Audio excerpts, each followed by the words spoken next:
Hello students.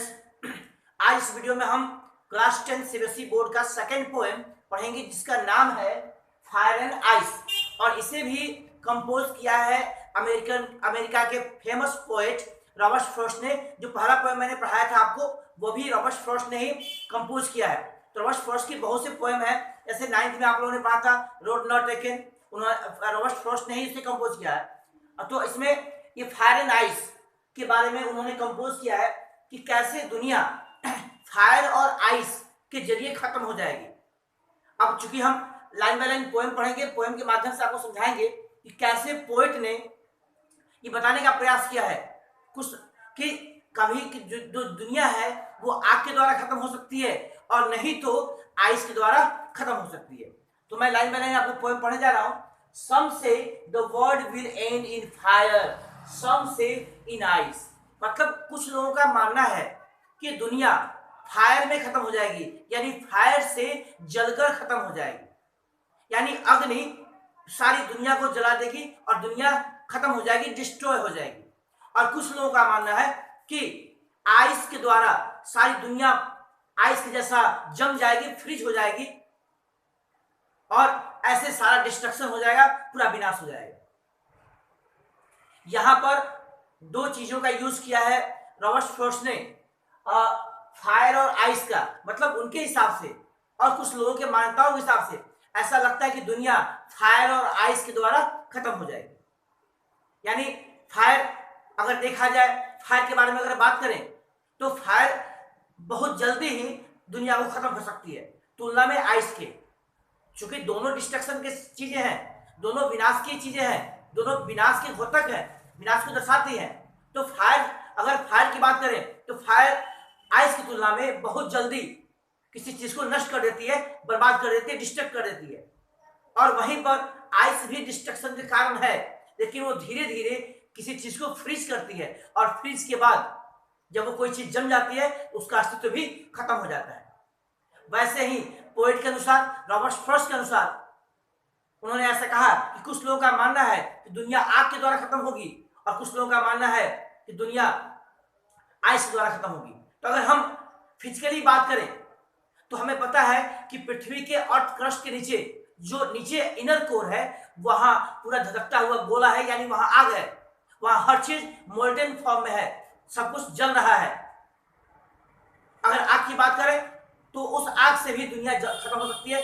और अगर freeze की बात करें, अगर आइस की बात करें, आपको पता है कि पृथ्वी के दो तरफ यानी नॉर्थ पोल और साउथ पोल की तरफ बहुत ठंडी होती है, वो फ्रिगेट जोन है, तो उसका असर हो तो दुनिया खत्म हो सकती है। लेकिन यहाँ पर पोएट का मतलब कुछ और ही है। अगर फायर और आइस की बात करें, हम आगे लाइन बता रहे हैं आपको, from what I have tested of desire I hold with those who favour fire.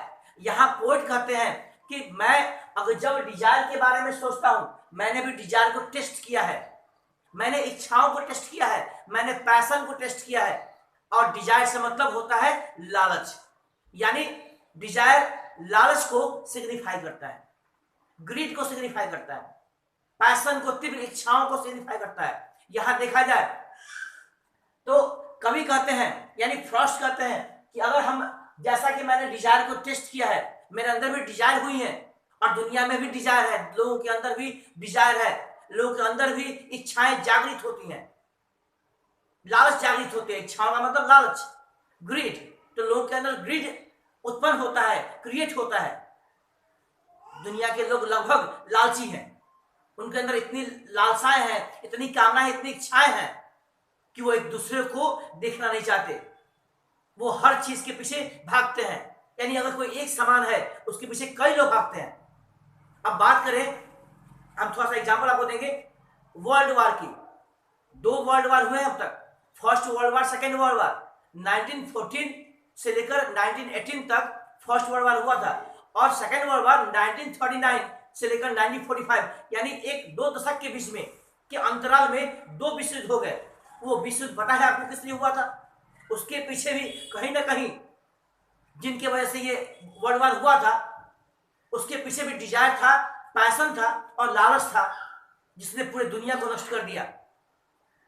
और बात करें धार्मिक किताबों की, तो आप महाभारत की बात ले ले, आप रामायण की बात ले ले। अगर महाभारत हुआ, महाभारत में तो बहुत बड़ी लड़ाई थी इतिहास, भारत के इतिहास में। तो महाभारत ने भी बहुत ज्यादा डिस्ट्रक्शन किया, बहुत सारे लोग मर गए उसमें। उसमें भी तो लालच था, उसमें भी डिजायर था। तो हम डिजायर की बात करें, अगर हम बात करते हैं फायर की, तो फायर से मतलब डिजायर, यानी डिजायर भी एक फायर है। डिजायर भी, पैशन भी, ग्रिड भी एक आग की तरह है जो दुनिया को नष्ट कर देगा। यहां पर सेंस आप समझिएगा। पोएट की कहने का मतलब यह है कि जिस तरह से डिजायर बढ़ती है, फैलती है, लोगों की इच्छाएं बढ़ती है, वैसे भी अग्नि यानी फायर भी बढ़ती है और वो भी असर करती है लोगों पर। तो भले ही फायर से लोग मरे या ना मरे, भले ही ये फिजिकल फायर लोगों को जलाए या न जलाए, लेकिन जो अंदर की अग्नि है, जो अंदर की कामना है, जो अंदर का लालच है, वो लोगों को जरूर जला देगा, उस दुनिया का विनाश कर देगा। यानी from what I have tested of desire I hold with those who favour fire. यानी मैं, जैसा कि मैंने डिजायर को टेस्ट किया है, मैंने अंदर के लालच को देखा है, मैंने दुनिया के लालच को देखा है, तो मुझे लगता है कि जो लोग फायर को सपोर्ट कर रहे हैं कि फायर से दुनिया नष्ट हो जाएगी, तो मैं भी मानता हूं कि फायर से दुनिया नष्ट हो जाएगी। यहाँ पर कवि ने फिजिकल फायर की बात नहीं की, फिजिकल अग्नि की बात नहीं की, यहाँ पर उन्होंने ग्रिड की बात की, लालच की बात की, कि लालच की अग्नि इतनी तीव्र होती है कि उससे सारा दुनिया नष्ट हो जाएगा, सारी दुनिया जल जाएगी। लोग के अंदर इतना लालच है। उसके बाद दूसरे लाइन में कवि कहते हैं, but if it had to perish twice. अगर हम दूसरे चीजों की बात करें, यानी हम दूसरा बात है, यानी आइस की बात करें। पहले तो हमने फायर की बात किया, तो फायर में डिजायर आ गया कि डिजायर इतना तीव्र है लोगों का, डिजायर से लोग मर सकते हैं। सोचिए, लालच इतना ज्यादा है लोगों के अंदर कि लालच की वजह से लोग एक दूसरे को देखना नहीं चाहते, पसंद नहीं करते, तो वहां वो उनका विनाश संभव है, निश्चित है। अब बात करते हैं if it had to perish twice. अगर हम दूसरे चीज की बात करें, दूसरा मतलब आइस के बारे में बात करें, I think I know enough of hate. I think I know enough of hate, यानी मुझे हेट के बारे में भी पता है, यानी मैं नफरत के बारे में भी जानता हूं। एक चीज देखिएगा, यहां पर फायर को डिजायर से देखा गया है और हेट, आइस को हेट से देखा गया है। आइस का मतलब हेट, आइस कोल्डनेस को दिखाता है, आइस नफरत को दिखाता है। यहां पर नफरत के प्रतीक के रूप में पोएट ने आइस का प्रयोग किया है। तो अगर मैं जानता हूं, अगर मैं बात करूं, जैसा कि मैं जानता हूं हेट के बारे में, नफरत के बारे में, घृणा के बारे में, उस कोल्डनेस के बारे में जो लोगों के दिलों में है, जो पूरी दुनिया में व्याप्त है, जो नफरत पूरी दुनिया के लोगों के अंदर में है, अगर हम उसकी बात करें तो I say that for destruction ice is also great. तो इसमें आइस के बारे में भी बात करना गलत नहीं होगा। यहां पर आइस भी उतना ही सुटेबल है जितना कि फायर सुटेबल है, यानी इसका भी रोल ट्वाइस है, उतना ही है जितना कि फायर है। एक बार फिर से मैं इस लाइन में बताऊंगा आपको, I think I know enough of hate, क्योंकि मैं भी इंसान हूं, इसलिए मुझे पता है डिजायर क्या है। तो मैं भी इंसान हूं, इसलिए मुझे पता है हेट क्या चीज है। तो भले दुनिया आइस में बदले या ना बदले, दुनिया आइस में फ्रीज हो या ना हो, लेकिन हेट इतना गहरा आइस है, इतना गहरा कोल्डनेस है, ये इतनी ज्यादा नफरत है लोगों के मन में कि एक दिन सारा डिस्ट्रक्शन हो जाएगा। और आइस भी कम नहीं, यानी हेट भी कम नहीं है, हेट भी पूरी दुनिया को डिस्ट्रॉय कर देगी, नष्ट कर देगी, डिस्ट्रक्ट कर देगी। एंड वुड सफिस, और दोनों ही इसमें काम कर जाएंगे।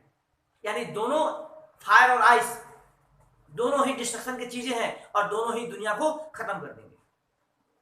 इसका मैं सेंट्रल आइडिया बता दूं आप लोगों को। इसका जो मेन पॉइंट होता है कि पोएट कहते हैं, how the poet explains about fire and ice. Here the poet does not mean that fire is a physical thing, fire is not physical thing represented by the poet. Here the poet has used fire as desire, as passion, as greed which the people have, And even if the world is not destroyed by the physical fire, the world would be destroyed by inner fire, which will be created by desire or passion or greed. On the other hand, the poet says the world will end in ice.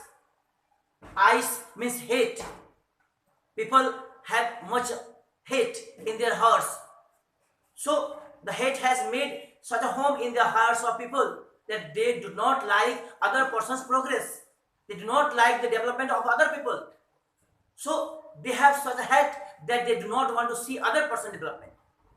So surely in Karisma, as you talk of hate, the world will die in ice. The world will die in hate. लोग घृणा से मर जाएंगे, लोग घृणा करके मर जाएंगे. और यहीं पर दोनों चीज की फिर से हम देखेंगे कैसे डिजायर और हेट को, डिजायर को फायर से दिखा गया है और हेट को आइस से दिखा गया है. यानी दोनों ऐसी चीजें हैं जो दुनिया को नष्ट कर देती है, दुनिया को नष्ट कर देंगी. इस पोएम को आप समझ गए होंगे. इस पोएम में पोएट फायर एंड आइस के माध्यम से दिखाने का प्रयास किए हैं कि कैसे दुनिया इन दोनों की वजह से डिस्ट्रॉय हो सकती है, खत्म हो सकती है, विनाश हो सकती है. अब चाहे फिजिकल फायर की बात करें तो फिजिकल फायर से भले ही दुनिया नष्ट हो या ना हो, लोगों के पास सॉल्यूशन हो, लेकिन ये जो फायर है जो लोगों के दिल में है, लालच और हेट, इससे तो दुनिया निश्चित रूप से कभी ना कभी खत्म हो जाएगी और खत्म हो रही है. अब इसके बारे में हम थोड़ा सा बात करेंगे इसके राइम स्कीम के बारे में. तो राइम स्कीम का मतलब जैसे फायर है, यहां पर मैंने फायर देखा, फायर को अगर हम ए कहते हैं तो आइस को हम बी कहेंगे. और फायर से डिजायर जो वर्ड है वो साउंड करता है, डिजायर का, यहाँ ये भी ए हो जाएगा. और फिर ए और ये फिर फायर आ गया, फिर ए हो जाएगा.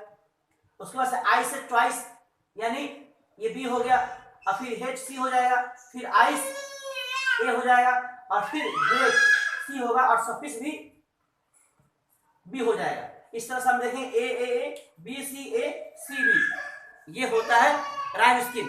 यानी इसके हिसाब से हम राइम स्कीम देख सकते हैं. आपकी वीडियो समझ में आया होगा. आप इसे लाइक करें, सब्सक्राइब करें, अपने दोस्तों को शेयर करें. धन्यवाद.